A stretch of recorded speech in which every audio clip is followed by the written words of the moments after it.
बिस्मिल्लाहिर्रहमानिर्रहीम अस्सलाम वालेकुम। आज हम जिस चीज़ को देखने जाएंगे दैट इज़ के हम सी लैंग्वेज और असेंबली लैंग्वेज के अंदर की हुई कोडिंग को आपस में मिक्स कैसे कर सकते हैं। क्योंकि अक्सर औक़ात हमें ऐसा होता है कि हमें कुछ प्रोग्राम जो है वो फिजिबल लगता है कि हम उसको सी में कोड कर लें और कुछ हिस्से जो है हम असेंबली में अच्छा कोड कर लें।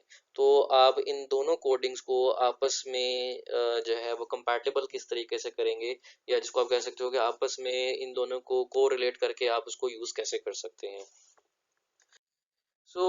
सबसे पहले तो उसको जानने के लिए हमें ये देखना पड़ेगा कि जो हमारे पास डेटा टाइप्स अवेलेबल हैं, उनके अंदर जो सी की हैं और जो हमारे पास उसके ऑल्टरनेटिव हमारे पास असेंबली में मौजूद हैं, उनके साइजेस हम किस इनको आपस में कैसे कोरिलेट कर सकते हैं। अगर आप यहाँ पे देखेंगे तो आपको बूलियन जो आपकी सी टाइप है, अगर मैं यहाँ पे डेटा टाइप की बात करूँ, ये हमारे पास सी की टाइप्स हैं। जबकि जो अलाइनमेंट आपको अलाइनमेंट इक्विवेलेंट नजर आ रही है असेंबली की। सो आप यहाँ पे देख सकते हैं कि अगर आपको बूलियन जो है वो डाटा टाइप मौजूद हो, तो वो उसका जो साइज है वो बेसिकली 8 बिट का होता है। इसके इक्विवेलेंट अगर आप कोई डाटा डिक्लेयर कर रहे हैं असेंबली में, तो अगर आपने कोई 8 बिट का डिक्लेयर करना है, तो आप इसके अगेंस्ट आप बाइट टाइप जो है वो यूज कर सकते हैं। इसी तरह हमारे पास अगर आपने करेक्टर आपने यूज करना हो, तो चूंकि वो 8 बिट का है, तो आप जो है वो बाइट अलाइनमेंट कर सकते हैं। अच्छा, अलाइनमेंट का आगे क्या फर्क पड़ेगा, हम इसको भी आगे देख लेते हैं। तीसरा है, अगर हमने इंटीजर टाइप हमने कोई सी में करना है, तो वो 32 बिट जो है वो स्पेस कंसिडर करेगी, और जबकि उसके इक्वलेंट जो हमें असेंबली में उसका इक्वलेंट नजर आता है दैट इज वर्ड, क्योंकि वर्ड भी 32 बिट जो है वो स्पेस ऑक्यूपाई करता है, मेमोरी स्पेस जो है। इसी तरह अगर हम शॉर्ट इंट की बात करें, तो वो 16 बिट का होता है, और उसका इक्वलेंट जो है वो हाफ वर्ड होता है। इसी तरह अगर आप लॉन्ग इंट में जा रहे हैं, तो लॉन्ग इंट भी 32 बिट का है, और वो आप उसके अगेंस्ट आप वर्ड को यूज कर सकते हैं। और जब आप लॉन्ग लॉन्ग की बात करते हैं, तो 64 है, लेकिन आप इसके अगेंस्ट आप यहाँ पे 32 को ही यूज कर सकते हैं। इसी तरह फ्लोट 32 का है, तो आप फ्लोट के अगेंस्ट वर्ड, डबल 64 के अंदर ये भी वर्ड, और लॉन्ग डबल विच इज 96, तो इसके अगेंस्ट भी आपके पास वर्ड कैटेगरी यूज हो जाती है। इसी तरह जब आप बात करते हैं अनसाइंड करेक्टर, तो अगर आपने जब आप अनसाइंड करेक्टर यूज कर रहे हैं, तो हमने यहाँ पे देखा था कि अनसाइंड करेक्टर या करेक्टर जो है वो बेसिकली हमारे पास अम, वो बाइट साइज का होता है, यानी 8 बिट के ऊपर मुश्तमिल होता है। तो इसके लिए जो हम यहाँ पे असेंबली में यूज कर सकते हैं, वो लोड रजिस्टर या स्टोर रजिस्टर बाइट साइज का यूज करते हैं। इसी तरह जब आप शॉर्ट की बात कर रहे हैं, तो वो चूंकि 16 का है, तो उसकी जगह फिर आप यहाँ पे हाफ वर्ड यूज कर लेते हैं लोडिंग एंड स्टोरिंग के लिए। इसी तरह इंटीजर जो है वो चूंकि 32 बिट का है, तो यहाँ पे आप लोड और स्टोर की इंस्ट्रक्शन यूज करते हैं। करेक्टर इटसेल्फ फिर अगेन अब आती है, क्योंकि अनसाइंड करेक्टर जो है वो हमें पता है कि जिसकी रेंज है वो पॉजिटिव रेंज ही होती है, जबकि करेक्टर और शॉर्ट जो है ये दोनों आपके साइंड उसमें आ जाते हैं। तो फिर आप यहाँ पे यूज करते हैं LDR SB, साइंड बाइट आप यहाँ पे यूज करते हैं लोडिंग स्टोरिंग के लिए। और शॉर्ट केस में चूंकि 16 बिट है, तो LDRSH यानी signed half word and loading loading register with signed half word and storing register with signed half word use करते हैं हम। अब जब हम अगर यहाँ पे हम देखेंगे, हमने एक स्ट्रक्चर बनाया है और इसके अंदर हमें एक 10 अरे के एलिमेंट्स को स्टोर करवाना है, और एक एलिमेंट हमारा इन 5 मेंबर्स पे मुश्तमिल है। हमारी जो मेमोरी है वो बाइट एड्रेसेबल होती है, तो हमें जब यहाँ से डाटा रखना शुरू करना है, तो हमें एक अरे की पोजीशन के ऊपर इन तमाम के 5 मेंबर्स को रखने के बाद हमारा एक एलिमेंट कंप्लीट होगा। इसको समझने से रखने का तरीकेकार किस तरह होगा, उसको रखने से पहले हम समझ लेते हैं थोड़ा सा इसकी चीजें। और वो चीजें ये हैं कि हमें यहाँ पे ये पता है कि जो करेक्टर है ये होता है 8 बिट का। इसी तरह जब हम इंटीजर की बात कर रहे हैं तो इंटीजर हमने देखा था कि ये है 32 बिट का और शॉर्ट 16 बिट का है। सो दैट मीन्स कि हमें ये तीन एलिमेंट हैं करेक्टर के। सो 8 8 और 8 16 जो है तीन लोकेशंस हमारे पास ये आ गई। 1 2 3 लोकेशंस हमें ये चाहिए और उसके अलावा चूंकि इंटीजर 32 बिट का है तो चार लोकेशंस हमें मजीद चाहिए। तो 1 2 3 और ये चार लोकेशंस में करेक्टर के इंटीजर के लिए चाहिए। और उसके बाद जब हम शॉर्ट की बात करते हैं तो हमें अगेन दो लोकेशन चाहिए क्योंकि वो 16 बिट है। लेकिन क्या ये इसी तरीके से प्लेस होंगे? नो, अब हम उस चीज को डिस्कस करते हैं। जब हम डाटा प्लेस करेंगे तो हमारे पास बेसिकली दो तरीकेकार होते हैं। एक तरीकेकार ये है कि हम अलाइनमेंट के हिसाब से मूव करते हैं। अगर हम डाटा अलाइनमेंट करते हैं तो डाटा अलाइनमेंट करने के अंदर हमें ये चीज आती है कि हमारा डाटा अलाइंड होके वर्क करता है। अलाइनिंग के अंदर ये होगा कि चूंकि हमारे पास ये तीन बाइट्स हमारे पास यूज हो रही हैं और जब हम अलाइनमेंट करेंगे तो हमारे पास एग्जैक्ट साइजेस के अंदर हमने मूव करना है। और दैट साइजेस आर, क्योंकि हम यहाँ पे हमारी ज़्यादातर वर्किंग जो है रजिस्टर्स की वो चूंकि 32 बिट के रेलेवेंट है तो हमारी यहाँ पे जो हमें यहाँ पे पैडिंग करनी पड़ेगी। पैडिंग इज कि हम यहाँ पे जीरोस का इंट्रोड्यूस करवाएंगे। उस जीरो को इंट्रोड्यूस कराने की वजह से हमें ये फायदा होगा कि हमारे पास जो मेमोरी की मैपिंग है वो प्रॉपर तरीके से हो जाएगी। सो दैट मीन्स आप देखते हैं कि यहाँ पे हमने तीन हमारे पास करेक्टर थे तो हमने तीन करेक्टर प्लेस किए और चौथे के अंदर हमने पैडिंग कर दी। चौथे में पैडिंग करने की वजह से अब ये साइज हमारे पास हो गया 32 बिट। उसके बाद हमने अगला जो वेरिएबल प्लेस की है दैट इज इंटीजर। तो आपको पास पता है कि इंटीजर चूंकि 32 बिट का है या जिसको आप कह सकते हैं कि वो 4 बाइट को कंज्यूम करता है। तो आपके पास यहाँ पे एग्जैक्टली आपने ये 32 बिट को कंज्यूम कर लिया। सो ये भी 32 बिट हो गया और ये भी 32 बिट हो गया। अब अगला जो हमने चीज प्लेस की है दैट इज शॉर्ट। तो जब हमने शॉर्ट को देखा तो शॉर्ट हमने पीछे देखा था कि इसका साइज होता है 16। तो इसको 32 बनाने के लिए हमें दो मेमोरी लोकेशंस के ऊपर पैडिंग करनी पड़ेगी। तो जब हम इसको दो लोकेशंस के ऊपर पैडिंग करेंगे तो ये दो हिस्सों की पैडिंग और दो बाइट की स्केल वैल्यू, तो ये दोनों मिला के हमारे पास 32 बन जाएगा। सो दैट मीन्स कि आपने 32 का ये वैल्यू यूज की, 32 बिट की ये वैल्यू यूज की और 32 बिट की ये वैल्यू यूज की और इस तरह आप 32 प्लस 32 प्लस 32 के अंदर मूव किया और ये टोटल मिला के आपने अरे की वैल्यू 1 आपने यहाँ पे प्लेस कर दी। सो आपका ये वैल्यू आई अरे 0। इसी तरह अब ये 32 प्लस 32 प्लस 32 आप दोबारा प्लेस करेंगे तो आपकी अरे की वैल्यू 1 प्लेस होगी और ये आपने कितनी प्लेस करनी है? 10 प्लेस करनी है। सो आपने ये स्ट्रक्चर इस तरीके से आपका बनेगा। एक तरीकेकार तो ये है कि आप अपने डाटा को अलाइन करके मूव करते हैं। अब अगली तरीकेकार की हम जाते हैं। दूसरा तरीकेकार हमारे पास मौजूद है, उसको हम कहते हैं पैक्ड। जब हम इसके अंदर पैक्ड के अंदर बात करते हैं तो हमारा तरीकेकार ये है कि अगर आप यहाँ पे देखें कि ये हमारे पास था 8 8 और ये 8 फिर 32 और उसके बाद 16। तो इस केस में हम ये करते हैं कि इनको हम कोई अलाइनमेंट नहीं करेंगे, एज इट इज डाटा को प्लेस कर देंगे। सो आप यहाँ पे देख सकते हैं कि आपने तीनों करेक्टर्स को प्लेस किया। फिर ये आपके थे 8 इंटू 3 जो है डाटा लोकेशंस और यानी 8 बिट की लोकेशन आपने यूज की और आपकी तीन लोकेशंस यूज हुई। जो हमने टाइम को प्लेस किया तो ये 32 बिट का है तो दैट मीन्स आपके पास यहाँ पे जो लोकेशन यूज हुई वो चार एग्जैक्टली 4 यूज हुई। सो ये आपकी 4 लोकेशन जो हैं वो यूटिलाइज हो गए टाइम के लिए। इसी तरह आपको 16 बिट की आपका शॉर्ट था तो उसके लिए आपने जो लोकेशंस यूज की वो ये दो लोकेशंस आपने यूज कर ली। सो ये आपने टोटल लोकेशंस यूज की और उसके बाद आपने अगला एलिमेंट जो है अरे 2 वो आपने प्लेस करना शुरू कर दिया और उसके लिए भी इतनी ही लोकेशंस आपने यूज कर ली। सो आपको देखने में तो लगेगा कि हमने यहाँ पे वो पिछला जो स्ट्रक्चर था वो शायद हमने यूज किया वो गलत किया, लेकिन दोनों के अंदर हमें अलग अलग बेनिफिट्स नजर आते हैं दोनों तरीकेकारों में।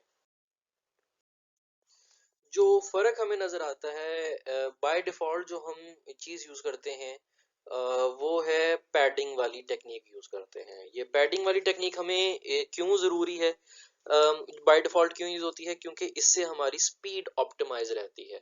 कैसे? हमें पता है कि हमारी जो मेमोरी है वो चूंकि 32 बिट के हिसाब से चल रही है, क्योंकि हमारे रजिस्टर जो हैं वो 32 बिट को सपोर्ट करते हैं, और हमने उसी की स्पीड पे लेके चल रहे हैं। हमें पता है कि अगर हम 32 अलाइनमेंट के हिसाब से चलेंगे, ये अलाइंड मूवमेंट है,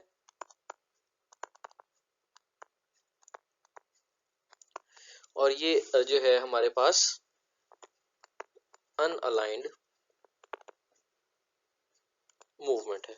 सो अलाइंड मूवमेंट के अंदर हमें फायदा ये होता है कि हमें पता है कि 32 बिट एक वक्त में हमने 32 बिट ही हमने यूटिलाइज करना है, तो हम डायरेक्टली 32 बिट को उठाते हैं, और 32 बिट को अगर हमें अलग-अलग कुछ डाटा करना है तो हम उसको सेपरेट कर सकते हैं, और हमें हमेशा इंक्रीमेंट अगली इंस्ट्रक्शन जो है या डाटा जो है वो 32 बिट के बाद अगली इंस्ट्रक्शन ऑटोमेटिकली 4 बाइट्स हमने उठानी है, उसके बाद फिर हमने अगली बार हमने फिर 4 बाइट्स उठानी है, उसके बाद फिर हमने अगली बार फिर 4 बाइट्स उठानी है। लेकिन जब हम पैक्ड मूवमेंट के अंदर बात करते हैं तो हमें फर्क ये होता है कि हमें हर इंस्ट्रक्शन के बाद देखना पड़ेगा कि क्या मुझे अगली मर्तबा 4 बाइट्स उठानी है, 2 उठानी है, या 1 बाइट उठानी है। सो जब मुझे ये डिसीजन करना पड़ेगा कि मुझे अगली मर्तबा कितनी बाइट्स को पिक करना है हमें अगले वर्किंग को परफॉर्म करने के लिए, तो इस डिसीजन मेकिंग में मेरा टाइम जाया होगा। तो ये जब हमारा टाइम जाया होगा तो मेरे पास स्पीड जो है ऑफ वर्किंग वो स्लो हो जाएगी। सो हम यहाँ पे कॉम्प्रोमाइज करते हैं स्पेस को, क्योंकि हमें पैडिंग करनी पड़ रही है और पैडिंग हमारी मेमोरी को जाया करती है, लेकिन इससे हमारी जो स्पीड है वो ऑप्टिमाइज हो जाती है। लेकिन जब हम अनअलाइंड की बात करते हैं तो हम यहाँ पे स्पेस तो बचा लेते हैं, लेकिन हम स्पीड के ऊपर कॉम्प्रोमाइज कर जाते हैं। तो जब हम, और हमारे लिए जरूरी ये है क्योंकि हम with the passage of time हमारे लिए जो स्पेस है वो चीपर होती जा रही है, और हमारे लिए जो वर्किंग है वो मोर ओरिएंटेड हो जाती है टुवर्ड्स योर स्पीड। तो इसलिए बाय डिफॉल्ट हम जो वर्किंग करते हैं उसमें हम स्पेस को जो है वो कॉम्प्रोमाइज करने को तैयार हो जाते हैं, और हम स्पीड को जो है वो प्रायोरिटाइज कर देते हैं, और जब हम उसको प्रायोरिटाइज करते हैं तो फिर उससे हम जो है पैडिंग और अलाइनमेंट को यूज करते हुए हम स्पेस को कॉम्प्रोमाइज करते हुए स्पीड को मजीद बेहतर कर देते हैं, यूजिंग दिस कि हमारे पास पता हो कि हमने हर मर्तबा कितना पीस ऑफ डाटा जो है वो मेमोरी से पिक करना है और उसके बाद उसके ऊपर वर्किंग करनी है। अब हम यहाँ पे देख रहे हैं कि हमने एक स्टैटिक वेरिएबल्स हमारे पास क्या होते हैं। सबसे पहले हम देखते हैं कि हमने एक मेन का फंक्शन लिखा है जिसमें हमने एक फंक्शन विच इज फू, इसको हमने कॉल किया, जिसके अंदर आपने एक इंटीजर डिक्लेयर किया हुआ है x इज इक्वल टू 5, और वो उसके अंदर x प्लस 1 कर रहा है, और प्लस 1 करने के बाद उसको रिटर्न कर देता है। आपने 3 मरतबा उसको यहाँ पे कॉल किया। सो और इसी के अगेंस्ट अगर आप देखेंगे आपके पास एक वेरिएबल है जिसको हम कहते हैं यहाँ पे स्टैटिक। इससे हमें क्या फर्क पड़ेगा अगर हम यहाँ पे स्टैटिक लगा रहे हैं या हम उसको सिंपली एक इंटीजर डिक्लेयर करके वर्किंग कर रहे हैं। तो इन दोनों में हमें क्या फर्क होता है कि अगर हम यहाँ पे 3 मरतबा कॉल करें तो हमारे पास जो रिटर्न वैल्यू होगी वो क्या आएगी। लेट्स सी कि हमारे पास इनपुट में वैल्यू क्या आएगी।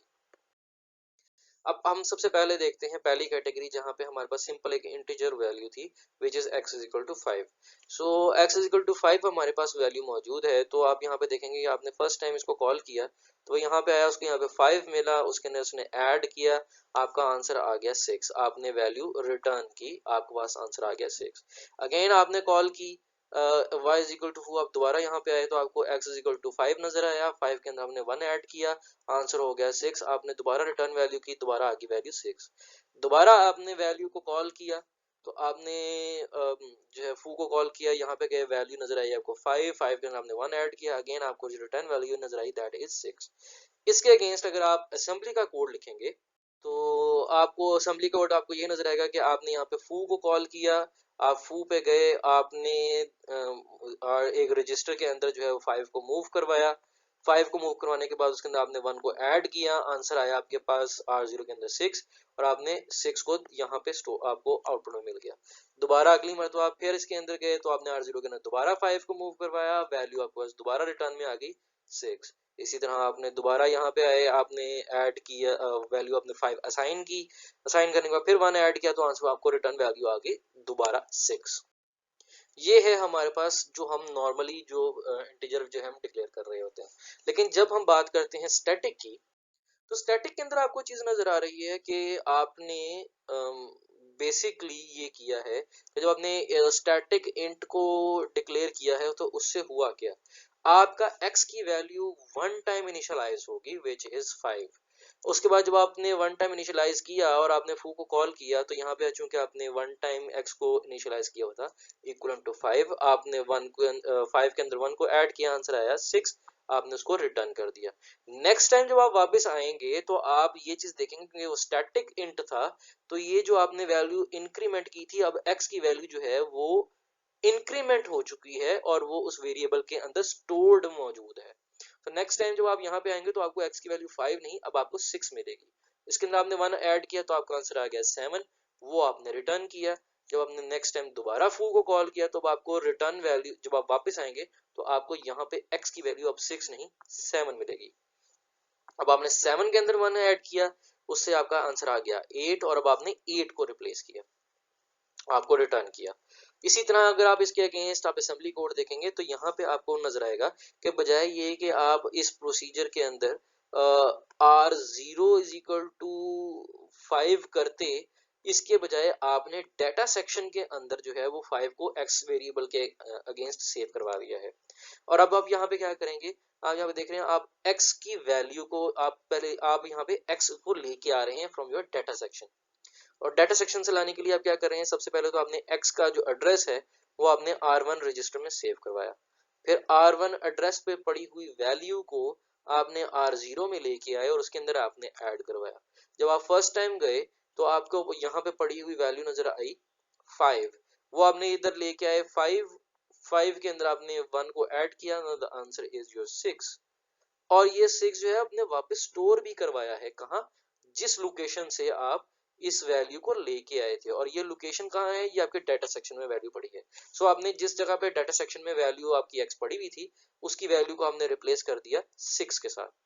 नेक्स्ट टाइम आपने दोबारा इसको कॉल किया, तो जब आपने रिकॉल किया तो अब वहां पे आपके पास 5 की जगह 6 मौजूद है, 6 को आपने कॉल किया, अब आपके पास यहाँ पे जो वैल्यू आ जाएगी दैट इज 6, और आपने इसमें ऐड करने के बाद आंसर आया 7 और यहाँ पे रिप्लेस होगी वैल्यू 7 डाटा सेक्शन में आफ्टर योर स्टोरेज। इसी तरह जब आपने थर्ड टाइम कॉल किया तो अब आपकी वैल्यू 6 नहीं आएगी, आपके पास यहाँ पे आएगी 7, उसके अंदर आपने ऐड किया 1 तो आपको वैल्यू 8 सॉरी 5 पहले आई, फिर 6 आई और उसके बाद अब 7 आई। तो आपने 3 मरतबा कॉल करने के बाद आपके पास जो वैल्यू है वो इस तरह इंक्रीमेंट कर जाएगी। अब हम देख रहे हैं कि आप सी के प्रोग्राम को और असेंबली लैंग्वेज के प्रोग्राम को आपस में एसोसिएट किस तरह कर सकते हैं।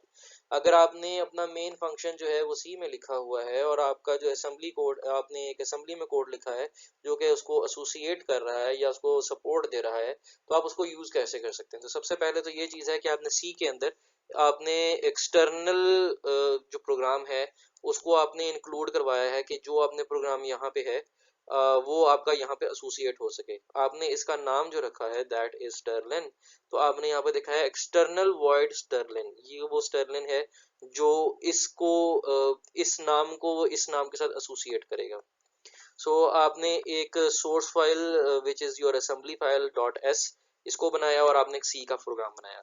ये प्रोग्राम बेसिकली क्या कर रहा है, यहाँ पे आपका देख रहा है कि आपने जो एक करेक्टर स्ट्रिंग बनाई है विच इज हेलो, वो उसके नंबर ऑफ करेक्टर्स कितने हैं। तो आपने क्या किया, आपने एक प्रोग्राम जो है स्टर्लिन, जो आपका ये यहाँ पे स्टर्लिन डॉट एस के नाम से है, उसके अंदर ये करेक्टर स्ट्रिंग जो है आपने भेजनी है और वो जो है आपको बताएगा कि इसके स्ट्रिंग के करेक्टर्स कितने हैं, यानी उसकी लेंथ कितनी है स्ट्रिंग की। सो आप क्या कर रहे हो कि आपने एक इंटीजर डिक्लेयर किया, इंटीजर आई, और स्टर्लिन के अंदर आपने इस स्ट्रिंग को आपने जो है वो पुश करवा दिया।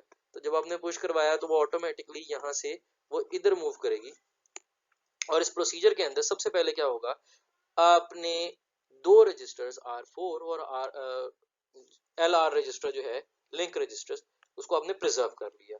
उसके बाद आप क्या कर रहे हैं, आप R4 के अंदर जीरो से आपने इनिशियलाइज करवाया ताकि हमारे पास उसकी वैल्यू जीरो हो जाए। हमने इनकी वैल्यूज को पहले ही प्रिजर्व किया हुआ है, क्योंकि ये आपको पता है कि R4 से ऑनवर्ड जो हमारे पास रजिस्टर्स हैं ये यहाँ पे एज ए लोकल रजिस्टर के तौर पे वर्क कर सकते हैं।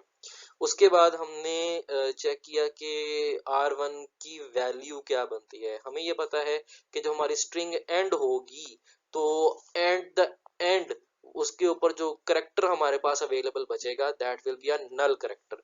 तो हमने उस नल करेक्टर को चेक करना है कि वो नल करेक्टर जो है वो हमें कब मिलता है। हमारे पास R0 के अंदर चूंकि हमें ये भी पता है कि जब हम किसी प्रोसीजर में मूव करते हैं तो R0 जो है वो हमारे पास वेरिएबल लेके भी आता है और रिटर्न एड्रेस भी लेके जाता है।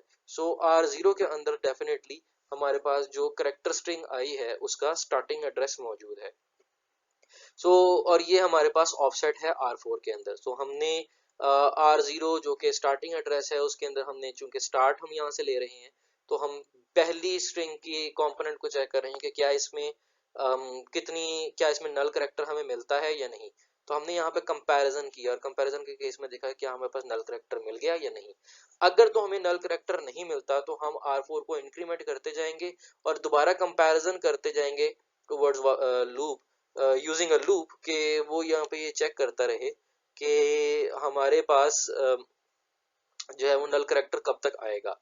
और जैसे ही हमें नल करेक्टर मिल जाएगा तो हमारे पास ये लूप ब्रेक होगा और लूप ब्रेक होने के बाद वो R0 और R4 को वापस रिस्टोर करेगा और हमें वापसी के ऊपर, क्योंकि हमें रिटर्न वैल्यू भी हमारी R0 के अंदर होती है, तो R4 हमें यानी कितने ही हमारी लेंथ थी वो R0 में मूव हो जाएगी और वो हमारे पास वापस आ जाएगी। हमें यहाँ पे हर मरतबा स्ट्रिंग के ऊपर जो है यहाँ पे आई के अंदर हमें वैल्यू मिल जाएगी कि एक्चुअली नंबर ऑफ करेक्टर्स इस स्ट्रिंग के अंदर जो हमने भिजवाई थी इसके अंदर टोटल नंबर ऑफ करेक्टर्स कितने थे।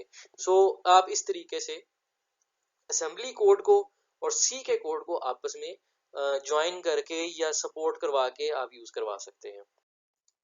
यहाँ पे चूंकि हमारे पास असेंबली कोड के अंदर जो है वो एक ही हम वो जो प्रोसीजर है वो लिख रहे हैं, तो हमने इसलिए यहाँ पे स्टर्लिन इसी को यहाँ पे लिख के तो यहाँ पे इसको एक्सपोर्ट कर दिया है।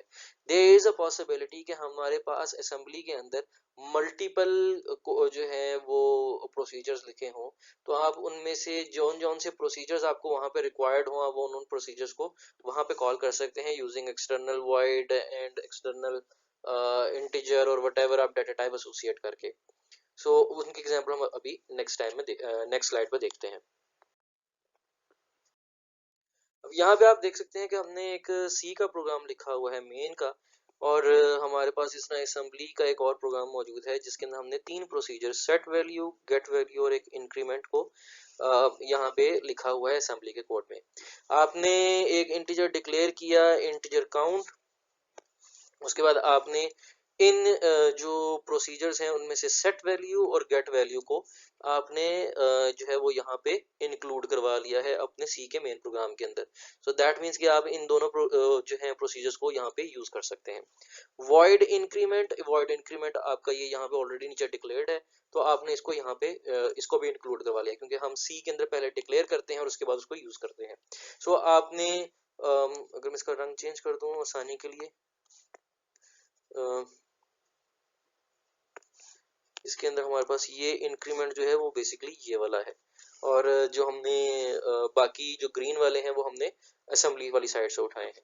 तो आपका जो मेन प्रोग्राम है इसके नाम ने सबसे पहले क्या किया है कि आपने एक सी वैल्यू है उसको आपने जीरो से इनिशियलाइज की और उसको आपने क्या किया, इंट सी सेट वैल्यू 1। जब आपने सेट वैल्यू की तो सेट वैल्यू कौन सी है, सेट वैल्यू आपने बेसिकली कॉल किया है फंक्शन ये वाला, क्योंकि सेट वैल्यू आपने यहाँ से उठाया हुआ है असेंबली से।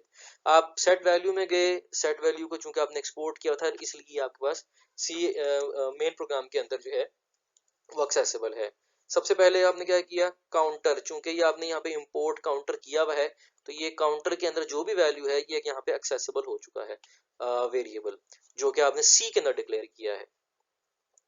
अब सबसे पहले चूंकि इज इक्वल टू काउंटर है तो ये इसका एड्रेस जो है ये R1 को असाइन हो जाएगा, R1 के पास जो है इसका एड्रेस आ जाएगा और उस एड्रेस से आप जो है वो उसके अंदर जो है चूंकि हम वैल्यू 1 असाइन कर रहे हैं, हमने कोई पैरामीटर पासिंग करनी हो तो हमने पहले भी बात की कि R0 के थ्रू आप पैरामीटर पासिंग भी करते हैं और रिजल्टेंट वैल्यू भी आपकी R0 के थ्रू ही वापस आती है अगर आपको रिजल्ट वापस लेना चाहें तो। चूंकि सेट वैल्यू हमारे पास जो है वो वॉइड है तो हमें रिटर्न वैल्यू तो कोई नहीं मिलेगी, लेकिन पैरामीटर पासिंग R0 के थ्रू ही होगा। R0 के अंदर अगर आप देखें तो चूंकि आपने सेट वैल्यू के अंदर 1 को सेंड किया है, सो आप R1 के अंदर जो आपके पास एड्रेस आया है आप उस वेरिएबल के अंदर जाके उस वैल्यू को उस एड्रेस पे पड़े हुए डाटा को आप जो है उस एड्रेस के ऊपर आप 1 जो है वो प्लेस करवा देंगे और आपका जो है वो प्रोसीजर जो है यहाँ पे एंड हो जाएगा। इसी तरह अगर आप देखेंगे उसके बाद आपको जो नेक्स्ट चीज नजर आती है दैट इज इंक्रीमेंट। अब आप यहाँ पे देखेंगे कि आपको दो इंक्रीमेंट नजर आ रहे हैं, एक इंक्रीमेंट का ये लिखा हुआ है प्रोसीजर और एक इंक्रीमेंट का प्रोसीजर ये वाला लिखा हुआ है, लेकिन आपको यहाँ पे देखना पड़ेगा कि आपने इंक्लूड अपने सिस्टम में कौन सा करवाया हुआ है। आपने जो ये वॉइड इंक्रीमेंट अपने मेन फंक्शन में यूज कर रहे हैं वो बेसिकली सी के अंदर ही लिखा हुआ इंक्रीमेंट प्रोग्राम है, ना कि ये वाला। इसलिए आप इस इंक्रीमेंट को यूज नहीं करेंगे क्योंकि ना आपने उसको यहाँ पे इंक्लूड करवाया है, इसलिए आप उसको यूज भी नहीं कर सकते। आप यहाँ पे इंक्रीमेंट का ये वाला प्रोसीजर यूज करेंगे और आपकी वैल्यू जो है वो इंक्रीमेंट कर जाएगी 2। आपने पहले 1 रखवाया, अब आपने 2 का इंक्रीमेंट करवा दिया तो अब आपके पास जो वैल्यू आपको मिलेगी दैट इज 3। उसके बाद आपने क्या किया, गेट वैल्यू। जब आपने गेट वैल्यू को आपने एंगेज किया तो गेट वैल्यू चूंकि असेंबली में लिखा हुआ प्रोग्राम है तो ये इस प्रोग्राम को एक्सेस कर लेगा और यहाँ से जाके काउंट जो है वो आपके काउंटर में पड़ी हुए एड्रेस के ऊपर जाएगा, वहां से जो वैल्यू है उसको R0 में स्टोर करवाएगा और चूंकि हमारे पास इसकी रिटर्न टाइप मौजूद है विच इज इंटीजर, तो हमारे पास R0 के अंदर एक वैल्यू रिटर्न होगी जो कि हम C के अंदर वैल्यू को प्लेस कर देंगे। So the answer after this will be C is equal to 3। इसी तरह अगर हम इसकी ऑपोजिट एग्जांपल देखें कि अगर आपका जो मेन प्रोग्राम है आप असेंबली में लिख रहे हैं और आप एसोसिएटेड प्रोग्राम जो है वो सी में लिख रहे हैं तो ये भी आपस में यूज हो सकते हैं। सेम तरीकेकार है कि आप यहाँ पे जो आपने इस प्रोग्राम के अंदर जो आपने फंक्शन बनाया है उसको आपको यहाँ पे इंपोर्ट करना पड़ेगा और उसके बाद आप इस जो है जो है इस प्रोसीजर को यूज कर सकते हैं, नीचे इस नाम को यूज करते हुए आप उसको यूटिलाइज कर सकते हैं। आपने यहाँ पे देखा कि हमने यहाँ पे चूंकि स्टर्लिन के नाम से यूज हो रहा है तो स्टर्लिन जो है वो यहाँ पे डिक्लेयर्ड था स्टर्लिन, वो अब आप जो स्ट्रिंग की लेंथ है वो आप सी के प्रोग्राम में आप कैलकुलेट कर रहे हैं, यहाँ से आपने स्ट्रिंग जो है वो स्टर्लिन के अंदर आपने सेंड की है और वहां से जो रिजल्ट आपके पास आएगा वो आपके पास R0 के अंदर यहाँ पे आपके पास मौजूद होगा।